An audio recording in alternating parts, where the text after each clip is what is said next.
The Bitcoin Group, the American original. For over the last 10 seconds, the sharpest Satoshis, the best Bitcoins, the hardest cryptocurrency talk.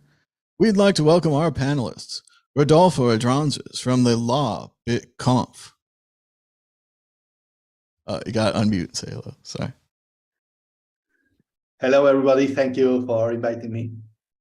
Robert Allen from Bitcoin and Friends. Oh, you got to unmute too. Good to be back. Josh Shigala from the Standard.io. No, just kidding. Yeah. Hi, everybody. And I'm Thomas Hunt from the World Crypto Network. Moving on to issue one. Issue one, Davos 2023. Global bankers push urgent regulation of Bitcoin. Yes, the bankers are here and they're ready to fix Bitcoin. They're worried about the FTX disaster and they're looking for other ways to enact basic laws and to hold down crypto. They are worried, though, about regulating crypto because it might legitimize a sector that they worry is inherently speculative and slightly crazy. Rodolfo, what do you think of the WEF's plans to fix Bitcoin? I read the title. It says Bitcoin. I read the content. It talks about crypto. I mean, regulating Bitcoin, what does it mean?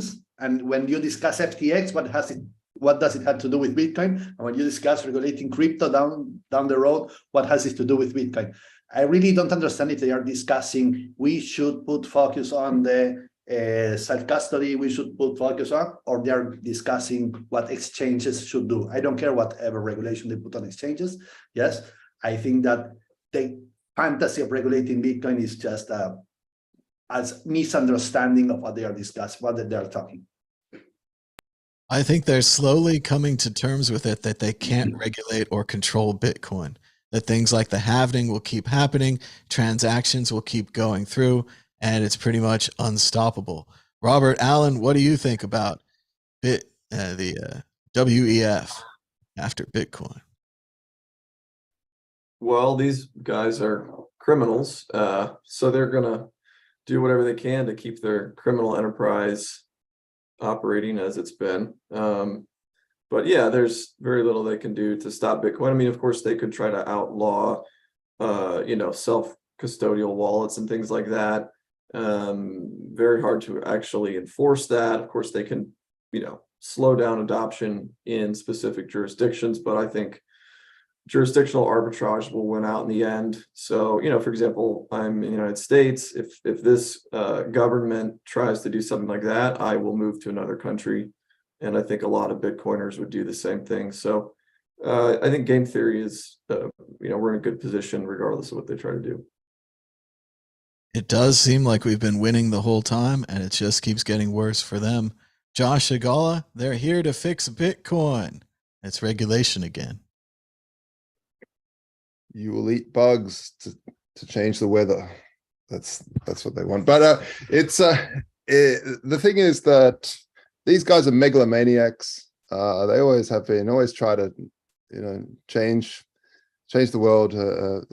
People call it the world economic for them because that's kind of what they want. But the thing is that if you like Rodolfo said, if you regulate anything, it's exchanges. There's already like crazy amounts of regulation coming down the line from the EU in terms of the travel rule and all this nonsense.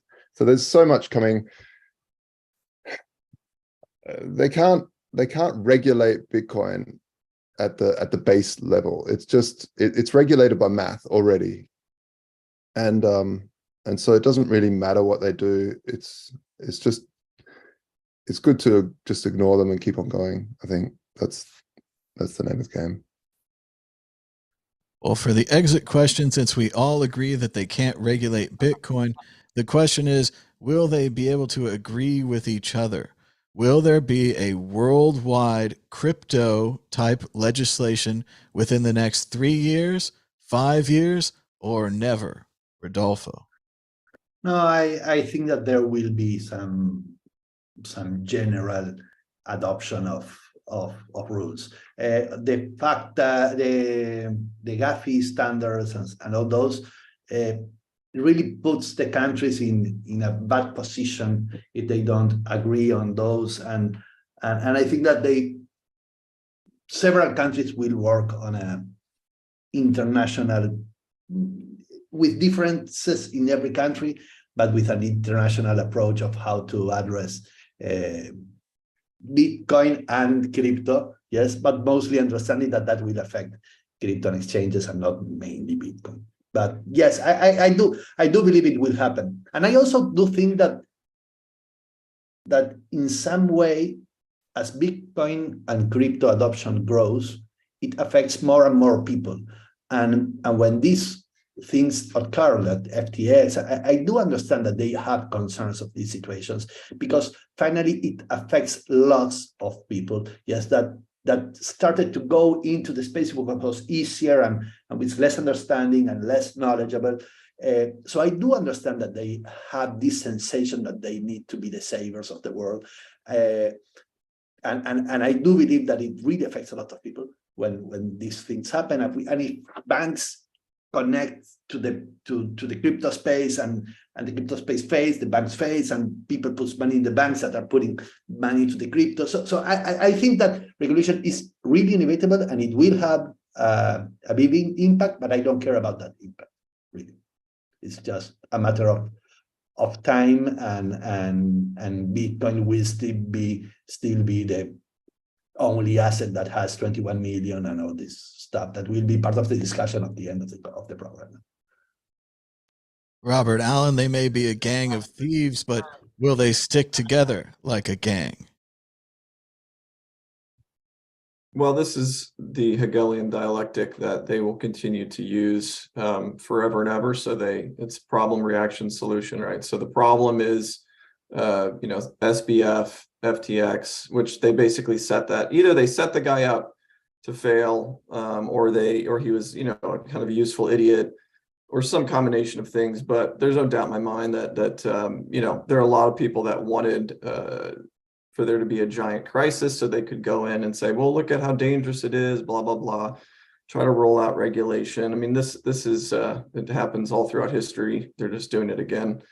So will they stick together? I think, they will try, but I don't think so. And I think that's where we win, is this game theory where some jurisdictions will go along and some will not. And as we see sort of the Western, the American power waning a bit, I think the world is becoming less, unipolar. And I think that's actually going to work in Bitcoin's favor as well. Josh Shigala, will they stick together? That either we all hang together or we all hang separately, as Benjamin Franklin said. Yeah, I think both guests are spot on, that they will regulate more exchanges, and it is scary for them that they're losing control. So they try to, the thing is, there's already regulation, like everything that SBF did was illegal already. So it's like, they'll be putting regulations on regulations, and then there'll be some dick that just wants to scam people anyway, and try to get away with it and embezzle money through somehow while they're doing it. And I don't know, it's game over. Everyone's going to head towards DeFi and Bitcoin because of these calamities that happen, and that's the only regulation that matters, is mathematics. Well, and we always used to talk about the Trojan horse in the beginning and how we were moving it through the gates, and then they picked it up and started taking it with them, and they were all, oh, it's our Trojan horse and we're the ones that invented it, we did all the, and then they put all their DeFi and their stacks and all their extra money making magic on top. But at the same time, the Trojan horse is intact, and they don't know what to do. They can't regulate the core functions of Bitcoin, the way it's created, the way it's sent around, who it's sent to. And this is a major problem because, as we're going to see in the next story, they're all about regulating that. They've been doing it for 30, 50 years. They're way into it. Issue 2, Binance named as a counterparty in the FinCEN order against Bitzlato. Bitzlato is accused of laundering $700 million by the U.S. authorities. It's all about money laundering. No surprise that Binance is involved, but Bitzlato a little bit of surprise. I don't know anybody that's ever heard of this exchange. Apparently it's for criminals only. Things with scary sounding comic book names like Hydra and other things. Robert Allen, lead us off here. What is this about? FinCEN, money laundering, and Bitzlato. Well, I think we are seeing a period in history that, you know, if you want to compare it to old texts like the Bible, the idea of the apocalypse, right? What is the apocalypse? It's the unveiling. It's the unveiling. That's what that word means. So I think we're kind of living through an unveiling here, which is basically, it's becoming more and more clear, if you are looking and not brain dead, that world governments are criminal. And I don't mean that as like, you know, they do some bad things sometimes, but I mean that like entirely saturated throughout the entire enterprise, they're all criminals. So they don't have any problem breaking laws. I mean, if you are a criminal mastermind, of course you're going to be breaking laws. So, you know, I'm not surprised by any of that sort of thing with, you know, a government using, you know, an exchange to launder money. Why not? It makes perfect sense, given what we've seen is commonplace with the authorities. Josh Shigala, your thoughts on the money laundering disaster? It's again one of these ridiculous. You know, back in the day, if you even touched Bitcoin, you probably had touched even now. I mean, especially now, you would have had some Silk Road coins. So that would make you then implicit with the Silk Road, just because you would have had it. You know, and Mt. Gox got the same sort of thing aimed at it. Charlie Shrem got stuff like that aimed at him, because if there's a large criminal enterprise, I don't even know, alleged criminal enterprise, I've never even heard of this wacky exchange, but it's pretty hard as Binance to go and do the policing of the world, and this is the nonsense regulation that's coming down the line. It's basically, most regulators, all they care about is KYC, right? They're like, do you know the customer? Okay, what do you know about them? Well, not much. You only know their name, their address, and their age and their sex, but it's not much more than that. You do some background checks onto major lists and stuff. You're forced to do that. So, but it's pretty easy for someone that wants to. If they're criminal, they're going to do criminal things, so they skirt around all that. And so yeah, I think it's difficult. It's sort of pulling at straws, I feel. But FinCEN's always pulling at straws. They're a weird bunch. It's like in Germany, all the regulators try to push it to the other regulatory bodies. They're like, no, that's not our thing. I don't know. It's not a commodity, or it's not a currency, or they just keep pushing it. Whereas in America, every regulatory body's like, yeah, it's ours. We want to regulate it. They're obsessed with it. They just want to regulate the hell out of it. I don't know. FinCEN, they're a strange sort of, again, strange power hungry group. Well, my favorite part about the story was Binance's response. Binance seems to say, oh, we've had this problem and we want to help you, but we're also the ones that caused the problem, because they just have this open valve and all the money keeps playing through. And afterwards they're like, oh, whoopsie, we're sorry we let that $700 million go through to that whatever kind of terrorist organization that might be. We have no idea. And for those of you keeping track in the future, this is in the time period when Binance is still a company. I don't know anything about Binance, never been there or anything, but allegedly they're a company and they have an address and they have all this relations. But it just seems as well, if I was Binance and I was operating more like a pirate operation, then I could do anything I want and I could launder all this money and I could get all the fees, and I really wouldn't care whose money it was, what color, gray or dark or red or bad money. And of course, going back to this idea of money laundering here in the United States, they famously caught the gangster Al Capone for tax evasion. I think this led to the idea that you don't catch gangsters for gang crimes, because often they go through intermediaries. You catch them for the money crimes. In the 70s, they investigated drug lords and other things like that, got more and more into the people's finances. And now it's to the point where they want to tax you for a $200 Venmo or something like that. So, Rodolfo, what do you think about the Binance money laundering and Lato, which I think we can all agree we've never heard of before. Never heard of. Actually, my approach is a bit different. When I see FinCEN discussing Bitzlato, how did they get to discuss Bitzlato? I mean, why they are not discussing others, big players in the space, and they're discussing Bitzlato? I guess that they do check everyone, and the tracing, the on-chain tracing, yes, and the chain analysis and the elliptic and all these services, yes, provide some information that raise their attention beyond a certain level of acceptance, yes. So getting Bitzlato, I never heard it, and $700 million, where most of the players were coming from scams, whatever they define scams is. I don't know if they were or not, or I mean, they can set whatever address as a bad address because they can, as long as they say it is true and it's not, yes. But I mean, they can fake all the information and make you believe that it was really a bad exchange for just for saying it. But I think that if they get there, they get to Bitzlato is because they are checking everything or several, and they're addressing some specific situations in which they have major concerns. Yes, I don't believe that they are not checking Binance, they're not checking Coinbase, they're not checking, and you will say, no, but they have KYC. Yes, but depends, no?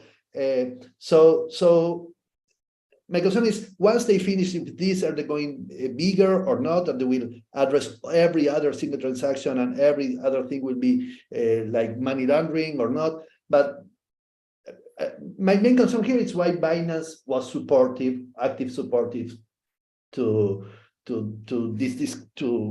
what was happening in Bitzlato. Binance also did their own analysis and they said, yes, really Bitzlato was doing wrong or not. I don't believe that Binance is the savior of anything. I do think that in some minimum time it will also fail as others, and it will be a big crisis and whatever. Also with Tether, that's my opinions. But now they're playing the role of, I'm the god of the good guys and of the bad guys at the same time, because we don't accept in money, we don't accept cash, but we do trading only in crypto. So we're good for the crypto guys, but we're also good for the government, because they can call us and we are the major, so we know everything about everyone, every transaction. So I don't like very much the role that Binance is taking in this space, not because of how big they are, how big they will fail, and because of how they're positioning themselves in the two sides. No? But anyway. It is an incredible position. It's like they're wearing a white hat and a black hat at the same time. And they're like, oh, hello, government. We're glad to help you. Yes, all the criminals went through our system. Here's all their information. And so they're ratting out the criminals, but again, they're the ones causing the crime or allowing it to happen, allegedly, and so forth. And that moves well to the exit question, which is completely speculative. Predict the future. Will Binance bend to regulation and become a normal crypto company, or is Binance more of an idea, or of a 5th of November type thing that goes in the wind? Remember Binance, and they just keep serving these transactions. Robert Allen, predict the future. Which way will Binance go? Completely speculation. Well, it seems like similar to fiat currencies, they have a certain lifespan and then they die, right? So perhaps Binance will be yet another exchange that had its day in the sun and then died. I guess I would probably go that way, yeah, that it'll probably collapse at some point for some reason, or CZ or someone will just decide they want to exit, and they'll take, a lot of money with them, and don't leave your Bitcoin on exchanges ever. I mean, this is 101, right? Absolutely. Josh Agala, will Binance go the way of BTC-E, Cripsy, MintPal, and so many others? The list goes on, doesn't it? Yeah, inevitably they will. Inevitably they will. Like Robert said, you can't really, you can only last so long. But I think the clever thing that Binance did is build up its it's chain. So I don't know how good it is or whatever. Seems pretty centralized for the speed. But I think that's its kind of exit to if their centralized unit gets shut down, then they'll try to focus on their, I don't know, pancake swap or whatever it's called to build that out. I don't know, but yeah, inevitably. Pancake swap, sushi swap, peanut butter and jelly swap. Rodolfo, tell us the future of Binance. No, I also agree. It was similar to what I said before. I think that at the medium range, they will fail.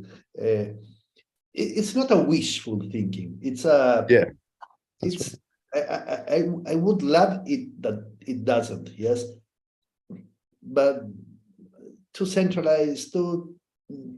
I'm not sure that it will survive for long.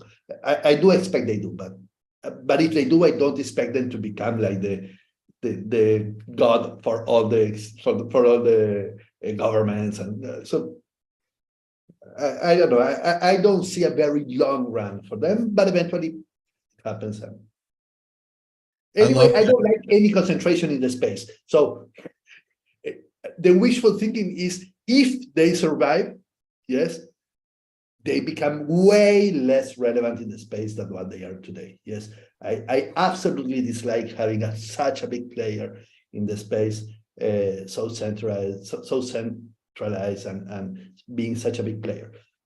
So at least I foresee, or I do expect, a wishful thinking would be, I do expect them way smaller and growing with Phoenix and Kraken and others too. Well, I definitely think CZ is one of the smartest guys in this industry. And he's also like Dr. Doom, though. He has a bit of like the evil genius smarts to him.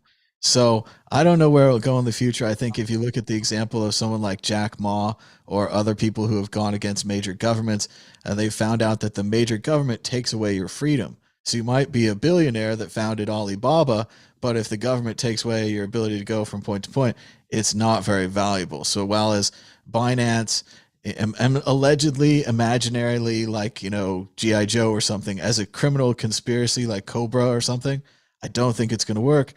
But maybe, like Rodolfo's saying, dialing back this exchange, keep being the one that gets bigger and bigger, has all these problems, but each time Interpol comes calling, they say, oh, of course, Interpol, we'd love to give you everything we have about these people. Which is a reminder, you know, not only like Robert said, don't keep your Bitcoin on an exchange. Obviously, if you're up to anything, don't put your Bitcoin through an exchange. But who knows, these Hydra and other operations, what they're up to.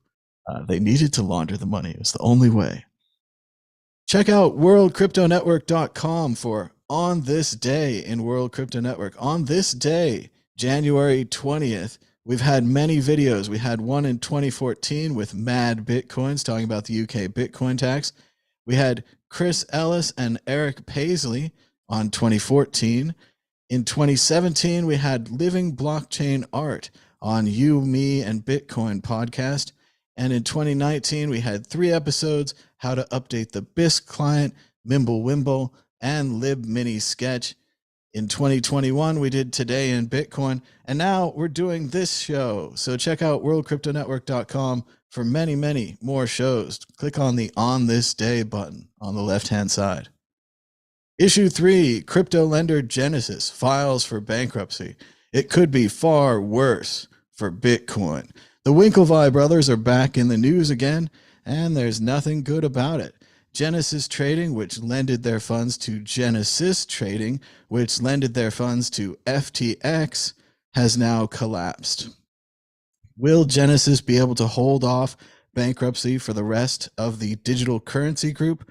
And also worth noting, we talked about it many times. We're very excited that the Van Eck Fund has invested in Bitcoin.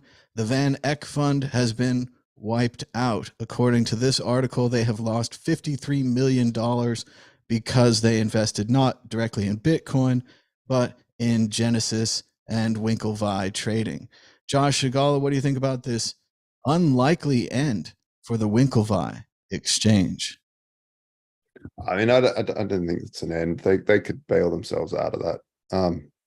But it is, I think it's been priced in that Genesis was going bankrupt. It's been talked about for ages, along with FTX and stuff. So I don't think it's going to have a major market impact, but it is the fallout. It's this contagion that everyone's talking about because FTX had their fingers in so many pies. Yeah, and so did 3 Arrows Capital and Luna and all this sort of stuff. So yeah, I'm hoping this is kind of just finishing it all off for last year's doom and gloom, and hopefully we'll see more and more people moving away from the centralized lending platforms. There's enough cool decentralized lending platforms that are out there nowadays where you only need to trust the code. That's still a trust factor. You need to trust smart contracts, which can be hacked. You need to trust the chains that they're running on. But at least it's kind of more on the cypherpunk vein of things, of not trusting these centralized entities. And so, yeah, let's see what happens. It's been amazing and tragic to watch the potential collapse of the digital currency group. Early on, I thought Barry Silbert had one of the best strategies to invest in Bitcoin and Bitcoin-related companies. Now we've seen that they invested some of their money with FTX, and according to Barry Silbert, got taken advantage of by criminals and frauds, allegedly bad guys in the industry. However, the Winklevi are accusing Barry Silbert of mismanaging the company and so forth. Rodolfo, what do you think about the collapse of Genesis Trading and the wider impact on the digital currency group? I'm concerned. I'm not sure that we will stop seeing some additional collapses. I think the wave is yet moving, yes, and it might bring some other down. The industry is very interconnected, and the investment is needed, and I don't know. I mean, I'm sad, but I'm a holder. I'm not, and I don't trade on exchanges. So some things I see them like from the far. Yes. Also, I do my own events. I invest on my events with my money. So all the things that happen, yes, for me it's like it's happening outside. But I do understand that the industry needs these players, that the industry needed an FTX being regulated, and they needed to trust in them because they needed to do some money. And Genesis, I mean, I understand the role they play. Not for me, yes. So for me, it's far to understand it as a holder. Yes, it's anything of this is relevant for me as a holder. But I do understand that the industry needs these players, and I see with concern the impact in the industry, not in Bitcoin. It's like regulating Bitcoin. This is not relevant for Bitcoin itself, but the industry, the players, the projects, the new ideas. I mean, yes, this affects, and DCG was a supporter of several Bitcoin projects and the industry. So yes, I would be sad to see Barry Silbert failing his project. Way more sad of seeing Barry Silbert failing than Brian Armstrong. Well, it's funny, Rodolfo. I agree with you. And I used to work at a DCG company, and I've been very clear here. I worked at Purse. And one of the funny things is the whole time you're working there, and we need people to fund Bitcoin companies and to employ coders and marketers and other people to inform people about Bitcoin. But at the same time, you're kind of like, you want to say to the guy, you're like, hey, you could just hold Bitcoin. You know, you're doing all this work, you're filling out all these forms, you made all these official positions, you built this big investment, hired all these entrepreneurs, and you're kind of like, hey, you could just hold on to your Bitcoin. And Roger Ver was also one of our investors at Purse and other major Bitcoin companies. And the same thing's kind of true for Roger, where you're like, Roger, you could just hold your Bitcoin forever. You never have to do anything else. You don't have to even be involved in Bitcoin Cash or any of this other stuff. But that was a long time ago. Robert Allen, what do you think about Genesis filing for bankruptcy, the digital currency group, and the continued contagion of FTX? Well, you know, to your point, I would push back a little bit in saying that if everyone just held their Bitcoin and didn't try to build companies utilizing Bitcoin, then perhaps it wouldn't have worked. And it's always easier in hindsight to say, oh, I wish I had held my Bitcoin instead of doing X, Y, or Z. But, you know, so I mean, I feel for some of these guys like Barry. I mean, granted, he's been shitcoining for quite a while. And I think I haven't looked, to be honest, at the details of some of these cases. So I'm speculating a little bit here, but, you know, it might be an issue of they had a lot of exposure to specific shitcoins that, you know, wiped them out, or at least helped much more. I mean, because obviously Bitcoin had a big drop here, but if you're an OG Bitcoin company, you shouldn't be wiped out by these moves. So either they were, you know, rehypothecating coins and trusting someone else, which is, you know, 101, not your keys, not your coins. Even if you're a big entity, I don't know why, especially if you're a big entity, I don't know why you would be trusting other people with your Bitcoin. But I guess maybe they were looking for yield or something. And, you know, it's a lot of this to me, it's sort of like we still have old, like pre-Bitcoin mentality about money that has not been sort of like exercised from people's minds. And so, yeah, they're looking for yield. They're thinking about these things that like to your point, if you just hold Bitcoin over the long haul, you're going to be better off probably than doing anything, ironically. But you have to actually hold it. You can't rehypothecate it. You can't loan it out to people. And so people need to understand that Bitcoin is a fundamentally different kind of money.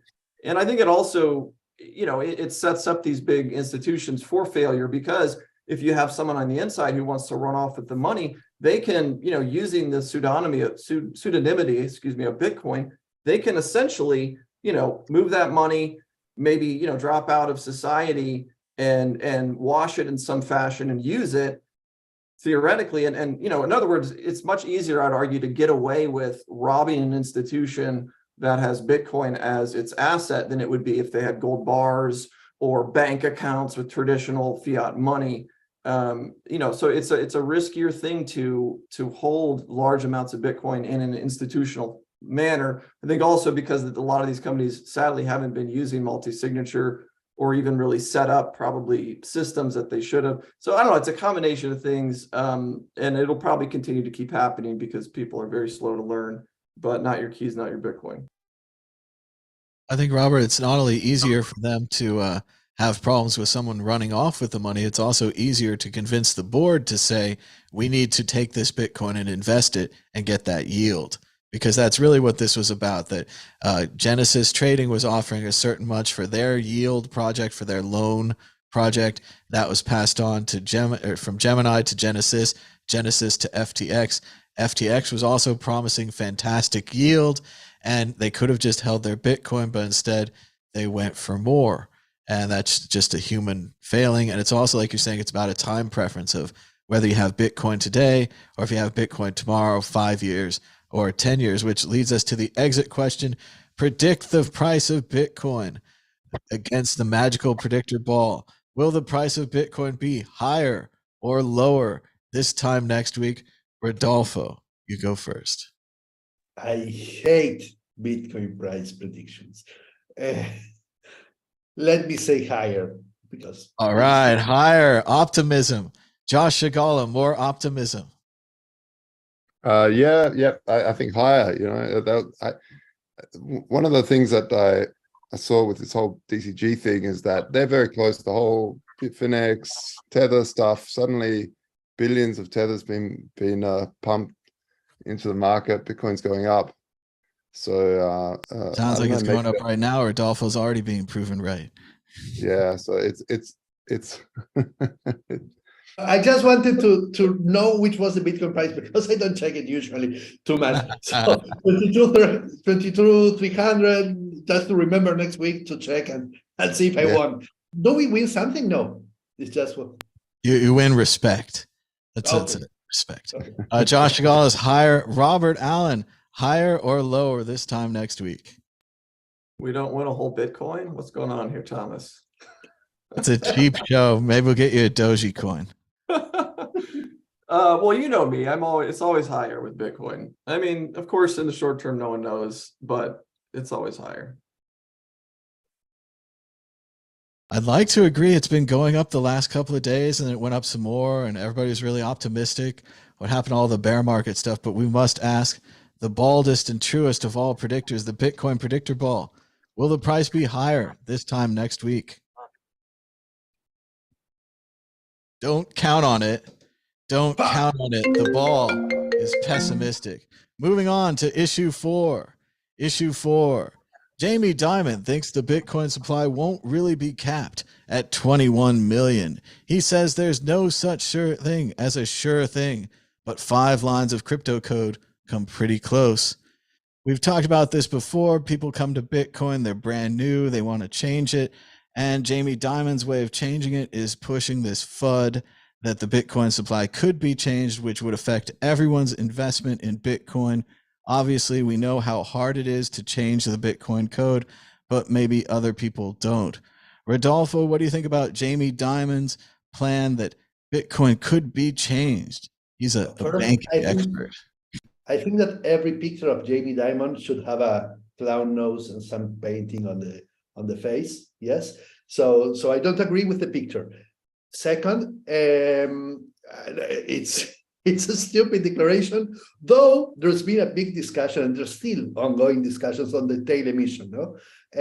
So if Bitcoin is 21 or 0.005 is being added later on, I mean, this is not the real concern, no? But this FUD about Bitcoin good or not, and the way he's supporting this discussion, saying, I mean, showing a non-understanding of things, or do you know how to check if this is true or not? I mean, it's Jamie Dimon. I really, for me, it's whatever says Jamie Dimon is something I skip reading, and really it's a stupidity. But yes, we could change the Bitcoin price, but that things could happen versus things happening, yes, is totally different. I don't see us changing any cap of minting Bitcoin, which is the core of it's the only big thing that we won't change in the ecosystem. But if we do, it just shows that we are a live project and not a stone. And if the whole community decides to do it, okay, and it will be a fork, and let's see what market says of the fork. I really don't have a big concern, though I don't think that the real relevant Bitcoin future, the real asset, non-fork asset, will have any concern about changing any risk of changing the capped amount. I think you're right, Rodolfo. Mainly, we have to worry about the potential of 2 forks in Bitcoin future.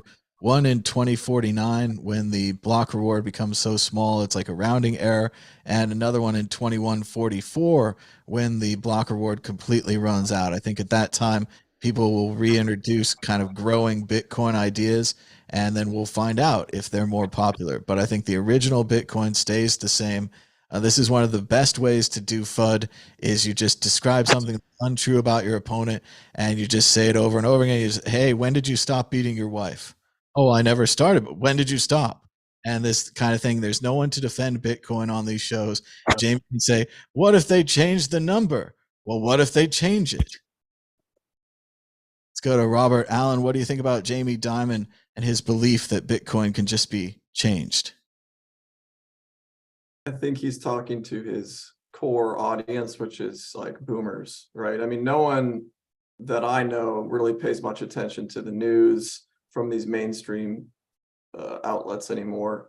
And, you know, the talking heads and the clowns will keep doing what they do. So yeah, he's talking to like my uncles, and it sounds like something they would say to me about Bitcoin, because for them and a lot of folks, I guess their age and older, it's, you know, code is like magic, right? So it's like no one could actually know what the code does until you just find out someday in the future, and just, oh, here's Jamie Dimon, you know, and like like from a movie, right? And his head pops up. Like it reminds me of the Jurassic Park thing. Remember the guy's head comes up and he put some virus into the computers to open the gates. I forget whatever it was. But anyway, point being, that's what is going on in Jamie's head, because that's as much as he understands about computers. It's this magical mystery code thing.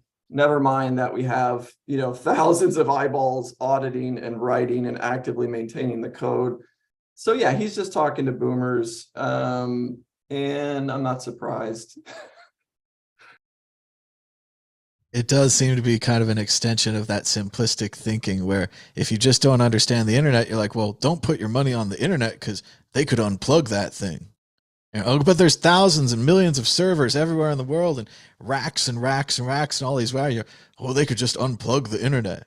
And if you didn't know anything about computers, you'd be like, yeah, I guess that's true. I've unplugged my computer. Therefore, the internet's just a larger computer, right? Is one way of thinking of it. Josh Shigala, what do you think about Jamie Dimon's incredible claim that Bitcoin magic number of 21 million is easy to change? Well, go for it. Change it.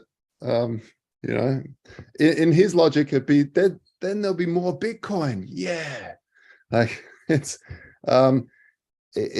he's obviously not done any research on, even just like the blockchain, the block size wars in Bitcoin and how hard it was to move that forward. Like it was almost impossible. And that's like seen universally. The scaling of Bitcoin is seen universally as a good thing, right?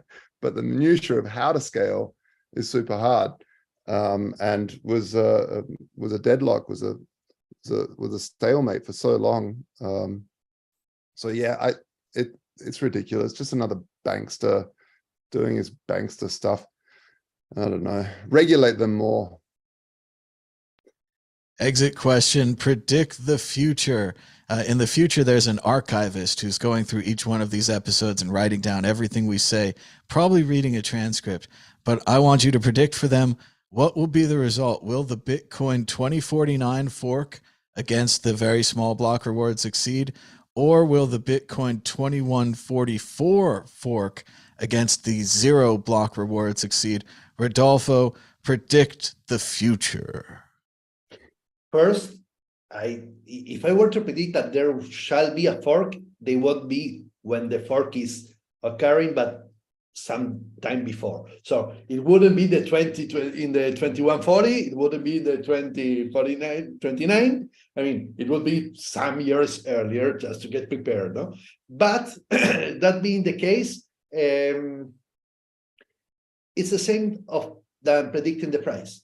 Yes, I don't do price predictions. So I don't care the number of Bitcoins being mined.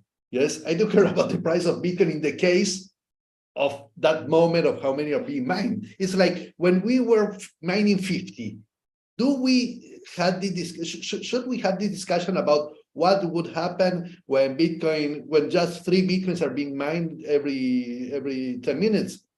Eventually, at that time, we would have this discussion. But today, I'm not discussing what will happen when we go to 325 or 3 whatever. Yes. So having a discussion of when we go to 0.05 Bitcoins, are we going to discuss if the price is $300,000?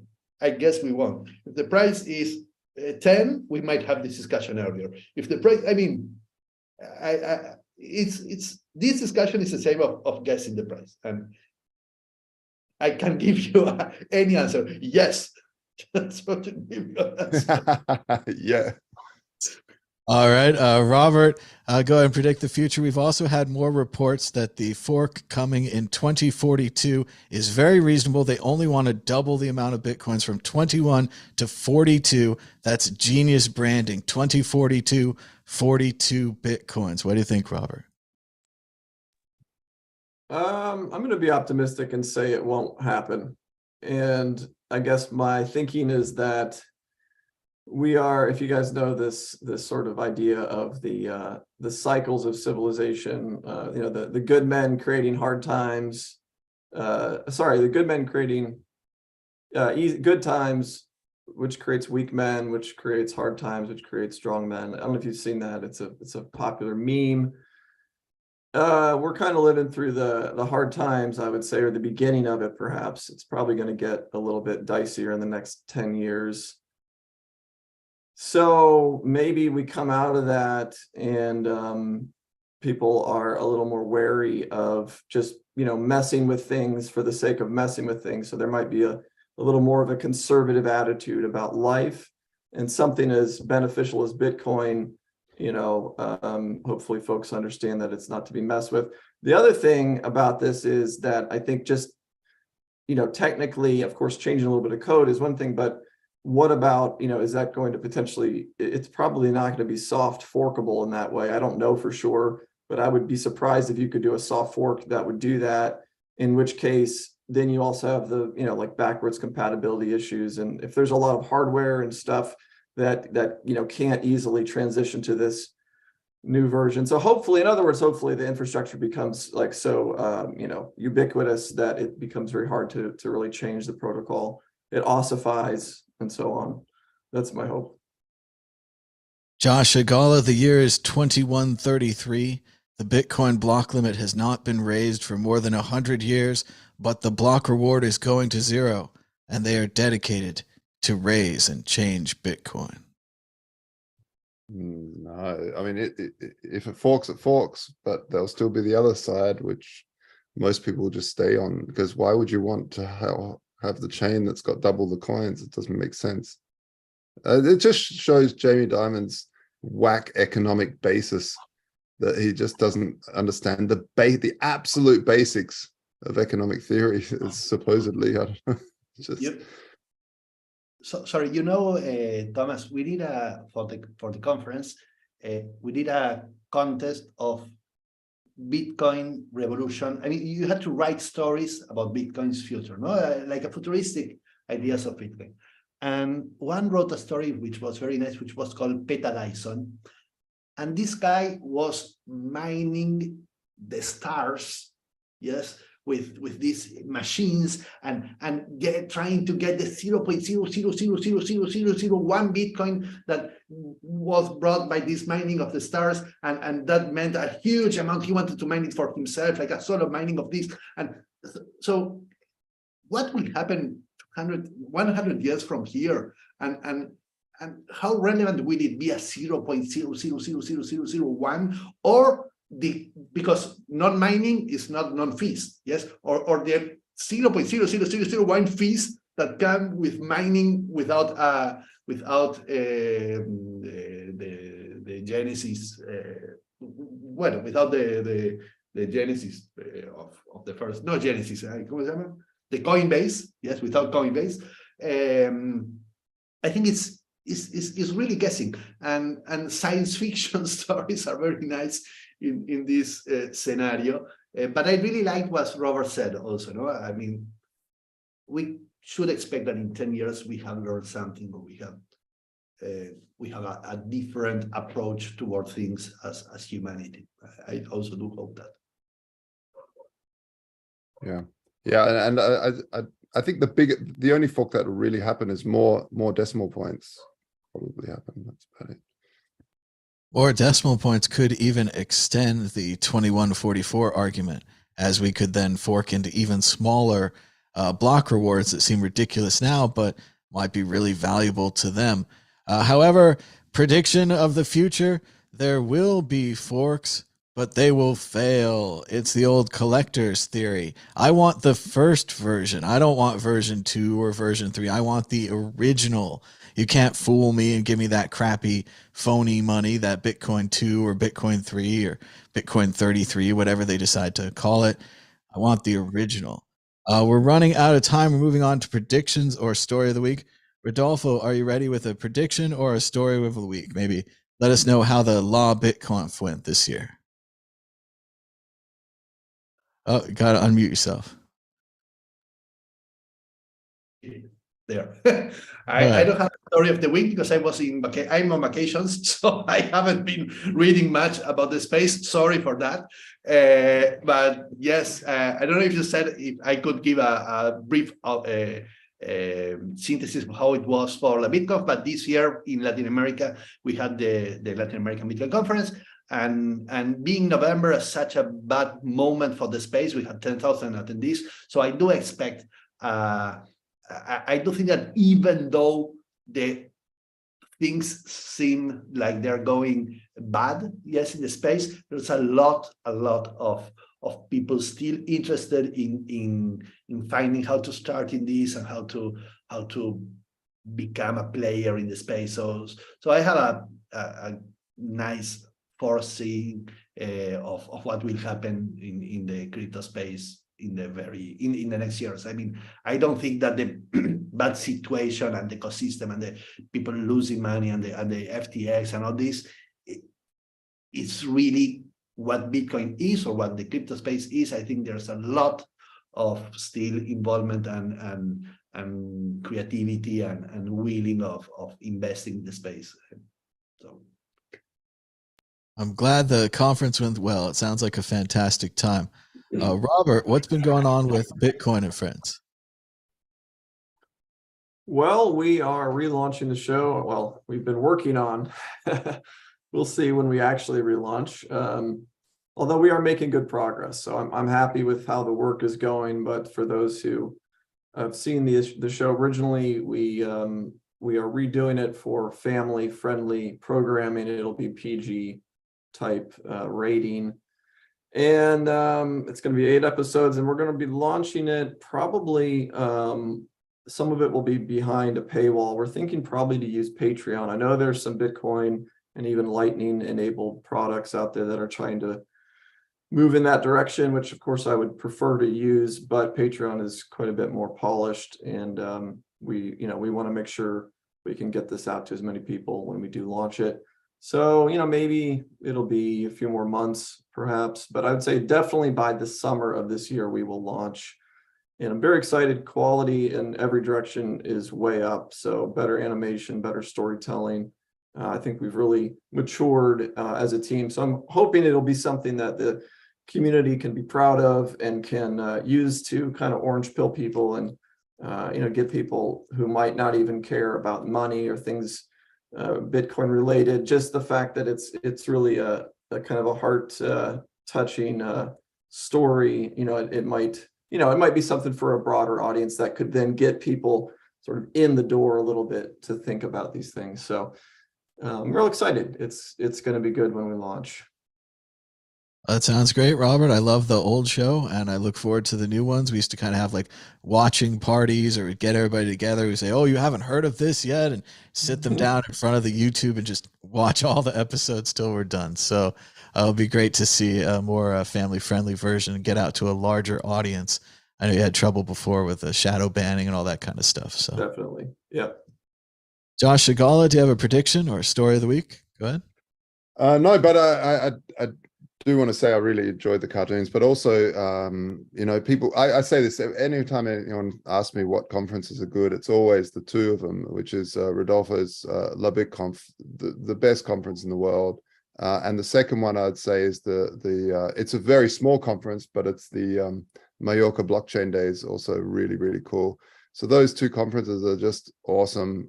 Rodolfo, you always put such effort in to make a wonderful experience, and you're trailblazing too. During the whole last 2 years, you even made a conference that was in virtual reality, which is just amazing. And so yeah, and it's a tough game. It's probably one of the toughest games around. It stresses me having a party because I'm like, will people rock up? And yeah, it's a passion project for most people that organize, proper, not some of these industry style, like industrial style conferences, which are just run by people that professionally put on whatever conference, fridge conferences. You put on quite a show. So the next one, I'd say people get your tickets early because it's definitely worthwhile and culturally enriching. You learn a lot. It's always in a different part of Latin America, so I dig it. It's great. Thomas, I sent you a link. I don't know if you want to share this very, very short video. It's not about the conference. It was the launching of that.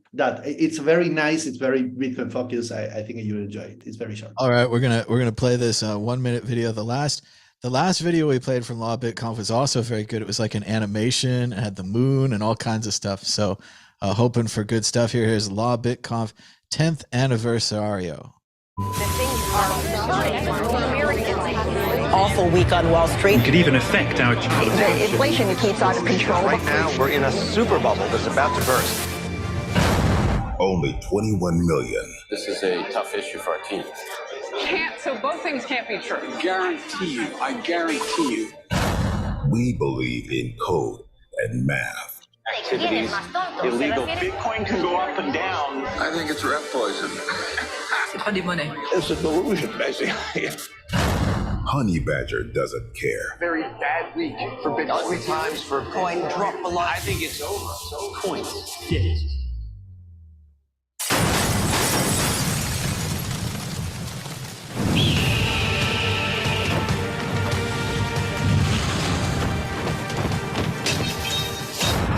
Bitcoin never dies. The BitCon 10th anniversary. Join us. Amazing. Oh, that was great, man. Honey Badger Love doesn't care. Or perhaps even foreshadowing the World Cup victory. Had it in there. We did. I mean, all the event was soccer related, yes, and the T-shirts and everything was soccer related. And finally, Argentina won the World Cup. So it was a round thing. I think in 4 years I will do it again, just in case. Perfect timing. Great video and a great conference. Like Josh is saying, one of the best for a long time. I think one of the first Andreas videos I ever watched was from Law BitConf. He had the big Bitcoin letters in the background. I remember just totally blown away by what he was saying and pacing back and forth doing his Andreas thing. So thanks to everybody for joining us, giving us a thumbs up down below, and subscribe to all the YouTube stuff, push the bell. Hello to the chat, and give us a comment if you're watching later on. Until next time, bye-bye.